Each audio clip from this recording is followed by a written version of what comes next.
Assalamualaikum warahmatullahi wabarakatuh.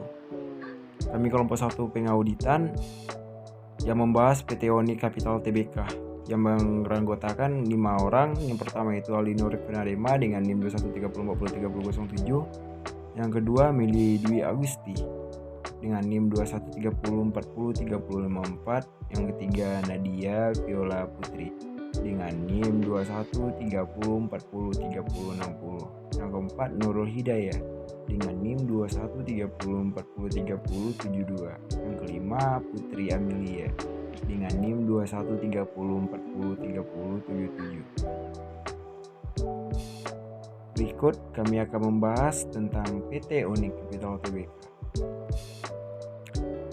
Bab 1. Gambaran umum.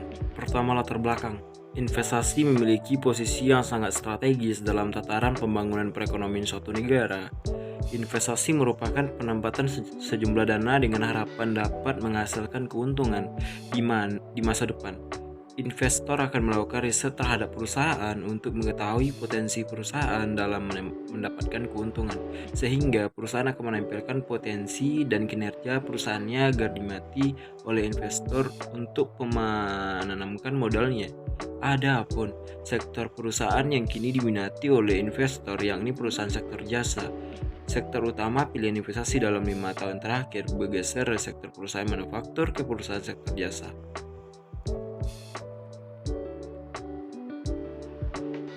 Gambaran umum. Sejarah singkat PT Oni Capital Tbk. PT Oni Capital Tbk atau OCAP didirikan pada tanggal 6 Oktober 1989 dengan nama PT Piranti Ciptadana Amerta yang telah beberapa kali mengalami perubahan nama, dan perubahan terakhir terjadi pada awal 2011 dari nama PT JJ Capital Tbk menjadi PT Oni Capital Tbk. Kantor pusat Oni Capital Tbk berdomisili di Daos Bank Building, lantai 504, Imam Bonjol, nomor 80, Jakarta. OCAP beberapa kali melakukan perubahan nama, antara lain yang pertama PT Piranti Ciptadana Amerta 6 Oktober 1989, yang Okansa Capital Tbk, Yunap Capital Tbk, yang keempat adalah Oni Capital Tbk. Visi dan misi PT Oni Capital Tbk. Visinya yaitu menjadi salah satu investasi terkemuka di Indonesia dan regional melalui pertumbuhan yang berkelanjutan dengan melakukan efisiensi biaya-biaya operasional, pengembangan sumber daya manusia dan struktur keuangan. Yang misinya yaitu pertama, melakukan investasi kepada perusahaan yang memiliki prospek baik untuk memberikan nilai tambah dan manfaat kepada karyawan, pemerintah, pemegang saham, dan seluruh stakeholders. Yang B, menjadi sarana nyaman bagi setiap karyawan untuk memaksimalkan segala potensi terbaik yang dimiliki sesuai dengan bidang keahlian yang dimiliki. Yang ketiga, memiliki tanggung jawab sosial dan mampu memberikan nilai manfaat kepada masyarakat. Struktur organisasi PT Oni Capital Tbk. Yang paling di atas sekali itu adalah PT Oni Capital Tbk, yang di bawahnya itu ada 2 round. Yang pertama PT Onyx Sekuritas, dan sebelah kanan itu PT Onyx Investma. PT Onyx Investama ini memiliki anak, yaitu PT Menteng Medika Indonesia gitu. Baiklah, saya Nurul Hidayah dengan NIM 2130403072 akan menjelaskan bab 2 landasan teori. A. Kajian teori. 1. Pengertian audit. Audit adalah suatu pemeriksaan yang dilakukan secara kritis dan sistematis oleh pihak yang independen terhadap laporan keuangan yang disusun oleh manajemen beserta catatan-catatan pembukuan dan bukti-bukti pendukungnya, dengan tujuan untuk dapat memberikan pendapat mengenai kewajaran laporan keuangan tersebut. Tujuan pemeriksaan keuangan atau audit yang dilakukan oleh auditor independen adalah untuk menyatakan pendapat atas semua hal yang material, posisi keuangan, hasil usaha, dan aruskah sesuai dengan prinsip akuntansi yang berlaku umum di Indonesia. Sedangkan tujuan audit yaitu menekan risiko audit ke tingkat rendah yang dapat diterima auditor. Teknik audit. Menurut Purba dan Umar, teknik audit adalah melakukan perbandingan.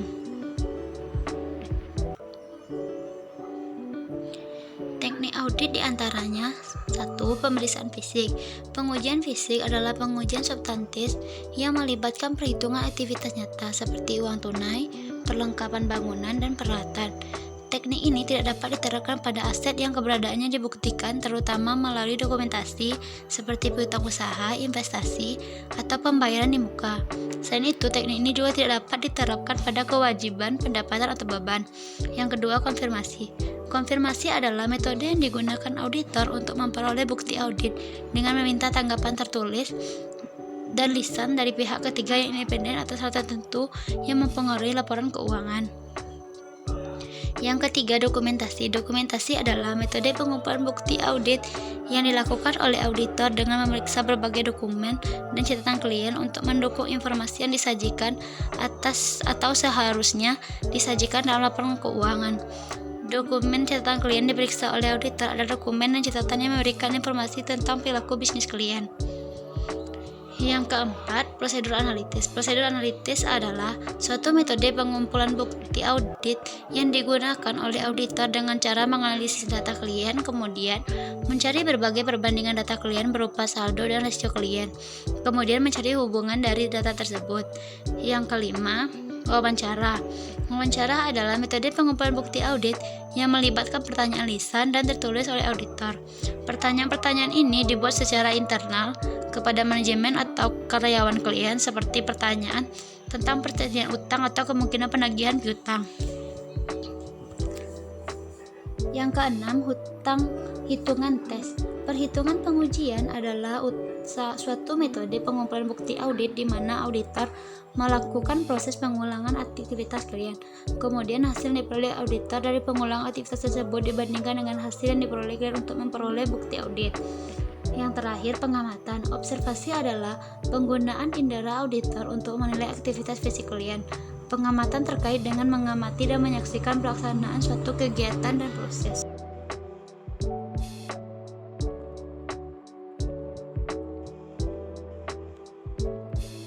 Baiklah, saya Putri Amelia akan membacakan materi yaitu bukti audit. Bukti audit menurut Ardianisi, yaitu bukti audit adalah setiap informasi yang digunakan oleh auditor untuk menentukan apakah informasi yang diaudit dinyatakan sesuai dengan kriteria yang telah ditetapkan. Bukti audit terdiri dari informasi yang terdapat dalam catatan akuntansi yang mendasari laporan keuangan seperti catatan transaksi, buku jurnal, buku besar, dan sebagainya. Selanjutnya, yaitu informasi lain seperti notulen rapat.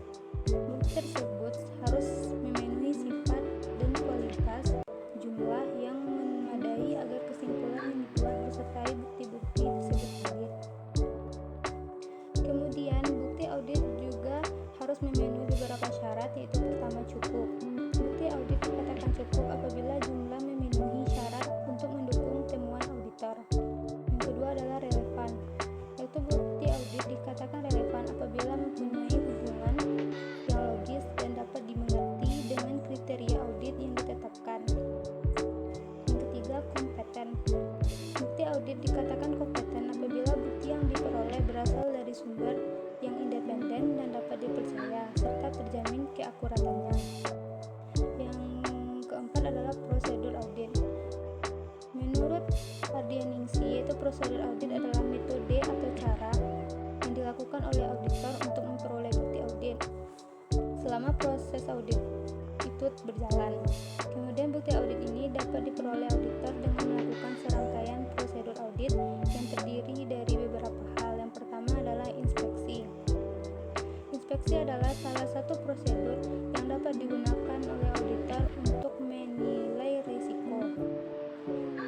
Dalam inspeksi ini terdapat dalam dua makna, yaitu pemeriksaan catatan atau dokumen baik internal maupun eksternal, baik itu dalam bentuk kertas, elektronik, atau media lainnya. Kemudian selanjutnya adalah pemeriksaan fisik atau suatu aset. Kemudian yang kedua adalah pengamatan atau observasi. Observasi meliputi kegiatan mengamati pelaksanaan sejumlah proses atau prosedur yang dilakukan oleh karyawan klien. Prosedur observasi menjadi sebagai informasi tambahan mengenai perusahaan dan juga lingkungannya. ketiga adalah konfirmasi eksternal. Konfirmasi eksternal adalah bukti audit berupa tanggapan tertulis secara langsung yang diperoleh auditor atas permintaannya dari pihak ketiga dalam bentuk kertas, elektronik maupun yang lainnya. Yang keempat adalah perhitungan kembali. Perhitungan kembali adalah mengecek akurasi atau ketelitian matematis atau baik itu tambah, kurang, kali maupun bagi dalam catatan atau dokumen. Kemudian perhitungan kembali dapat dilakukan oleh manual maupun elektronik. Yang kelima adalah lakukan kembali. Auditor melakukan kembali secara independen prosedur atau pengendalian yang telah untuk dilakukan sebagai bagian dari sistem pengendalian internal di perusahaan kalian.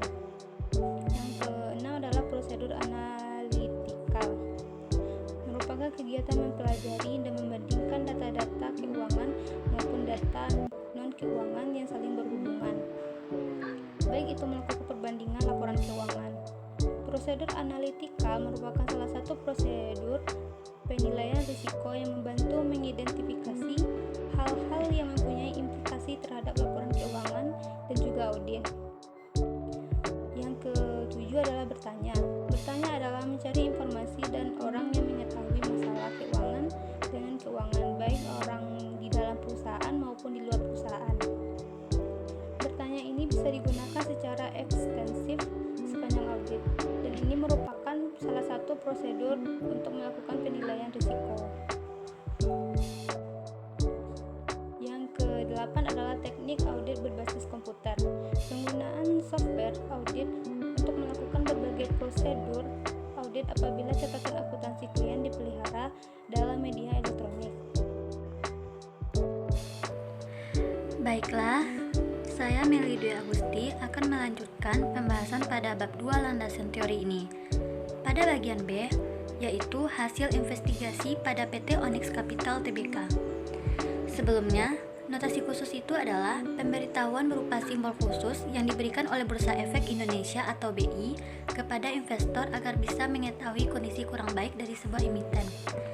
Emiten itu sendiri adalah perusahaan publik yang sahamnya tercatat di BI setelah melakukan penawaran umum.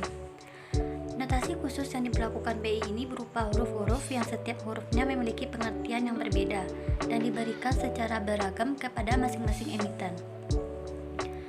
Penyematan tanda notasi khusus pada emiten tidaklah bersifat permanen. Artinya, notasi khusus ini dapat dihapus oleh BI jika kondisi atau masalah yang menyebabkan emiten mendapat notasi khusus tersebut sudah terselesaikan. BI dapat mengubah lambang notasi khusus ini jika emiten berhasil memperbaiki kinerjanya. Kemudian dalam BI telah dicantumkan beberapa lambang notasi khusus, di mana notasi yang lebih dikhususkan adalah notasi D, yang berarti adanya opini tidak menyatakan pendapat atau disclaimer dari akuntan publik. Notasi D di BI ini adalah singkatan dari delisting BI. Delisting BI ini adalah proses penghapusan saham suatu perusahaan dari Bursa Efek Indonesia atau BI.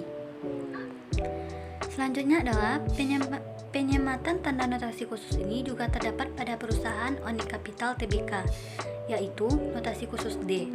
Notasi khusus D yang dikenakan pada PT Onyx Capital Tbk atau sering disebut dengan OCAP oleh Bursa Efek Indonesia pada tanggal 28 Maret 2023 menunjukkan bahwa laporan keuangan auditan OCAP tahun 2021 sampai 2022 mendapat opini tidak memberikan pendapat atau disclaimer. Opini ini diberikan jika akuntan publik tidak dapat memberikan pendapat atas kewajaran penyajian laporan keuangan karena adanya keterbatasan ruang lingkup audit atau adanya ketidakpastian material yang tidak dapat diselesaikan. Dalam kasus OCAP, keterbatasan ruang lingkup audit disebabkan oleh ketidakmampuan manajemen OCAP untuk memberikan informasi yang diperlukan oleh akuntan publik.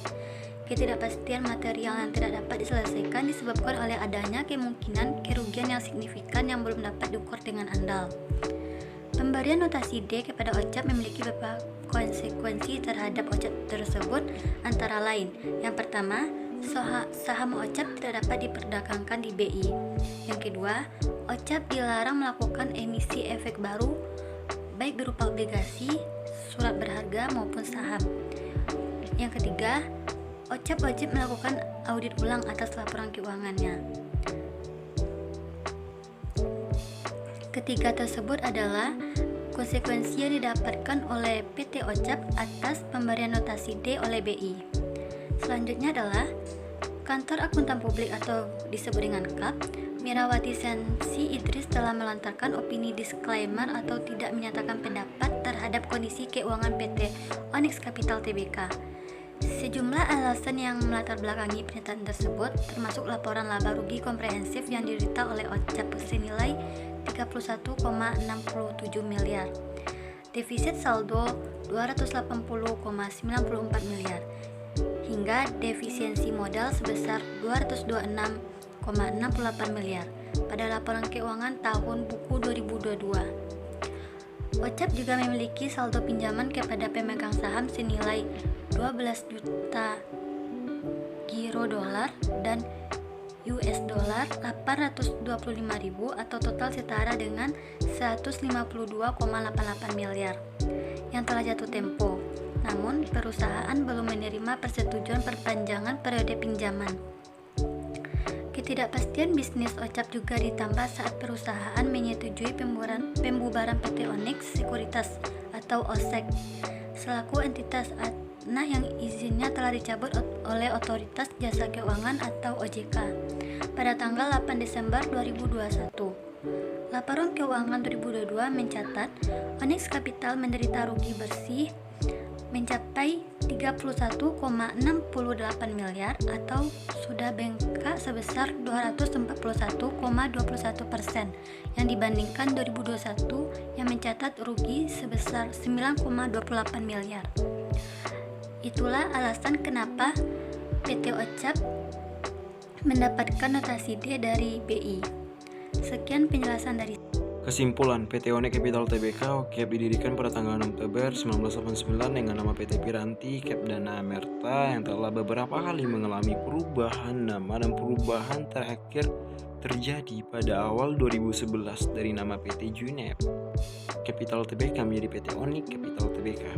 Menurut berita Market News yang ditulis oleh Magisia 2003, Kantor Akuntan Publik atau KAP Mirawati Sensi Idris telah melontarkan opini disclaimer atau tidak menyatakan pendapat terhadap kondisi keuangan PT Onyx Capital Tbk. Sejumlah alasan yang memberlatangi pernyataan tersebut termasuk laporan laba rugi komprehensif yang diderita oleh OCAP senilai 31,67 miliar, defisit saldo 280 miliar hingga defisiensi modal 226 miliar pada laporan keuangan tahun buku 2022. Hingga berita ini diturunkan, manajemen OCAP belum memberikan keterangan kepada publik terkait kinerja full mereka tahun 2022. Pada pertengahan 2022, Direktur Utama OCAP Tijengping Astono Setiabudi mengatakan sedang berupaya mencari investor strategis agar dapat menjadi penyelamat atas hidup mati perusahaan. Perusahaan yang telah dinotasi D oleh BI dapat melakukan upaya-upaya berikut untuk memperbaiki kondisi keuangannya dan keluar dari status delisting. Yang pertama adalah meningkatkan kinerja keuangan. Perusahaan dapat meningkatkan kinerja keuangannya dengan meningkatkan pendapatan, menekan biaya, dan meningkatkan efisiensi. Yang kedua, meningkatkan struktur permodalan. Perusahaan dapat meningkatkan struktur permodalannya dengan melakukan penambahan modal melalui business right issue, private placement, atau merger dan akuisisi. Yang ketiga, meningkatkan tata kelola perusahaan. Perusahaan dapat meningkatkan tata kelola perusahaannya dengan menerapkan prinsip-prinsip good corporate governance